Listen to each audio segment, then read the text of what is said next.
To comprehend the essence of never put too much trust in friends, we must first unravel the paradox of trust and distrust.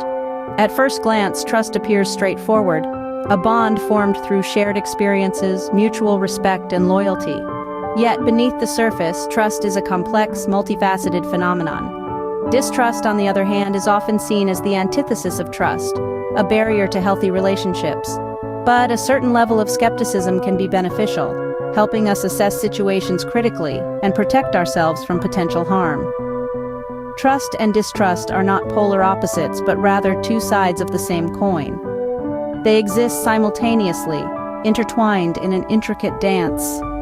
The key lies in finding equilibrium, in understanding when to extend trust and when to exercise caution.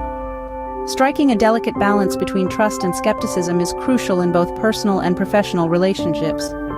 It is this paradox that forms the foundation of our discussion today. While friends are a cornerstone of our support system, blind trust can sometimes lead to disappointment.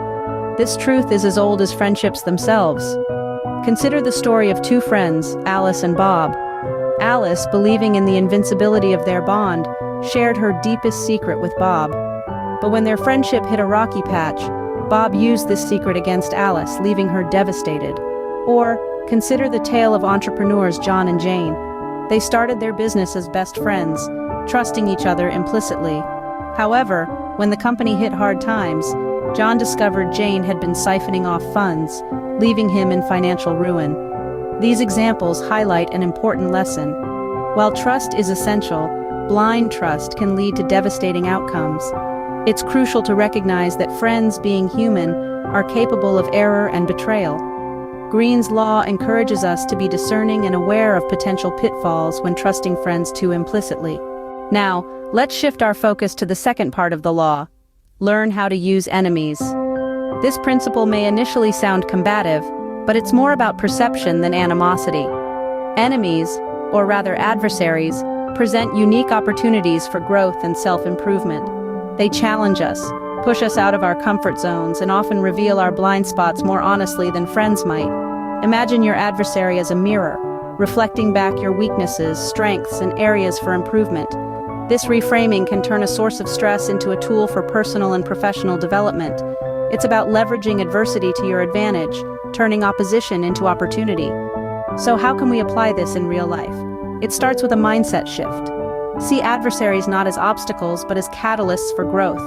Embrace the challenge they present, and use it to hone your skills, develop resilience, and become a better version of yourself. It's not about harboring animosity, but rather recognizing the potential for growth and learning from adversaries. As we conclude, let's discuss how we can apply the wisdom of never put too much trust in friends. Learn how to use enemies in our daily lives. It all starts with self-awareness. Recognize your feelings and biases towards friends and enemies. This helps you maintain a balanced perspective and avoid the pitfalls of blind trust. Next, cultivate discernment. Not all friends have your best interests at heart, and not all enemies are out to harm you. Discernment helps you identify who is truly on your side. Then, practice strategic thinking. Use your understanding of human nature and motivations to guide your interactions. Your friends can be your greatest supporters, but don't overlook the potential lessons you can learn from your adversaries. Finally, embrace growth. Every relationship, be it friendly or adversarial, is an opportunity for learning and self-improvement. What are the key takeaways, and how can we navigate relationships with greater awareness and strategic thinking?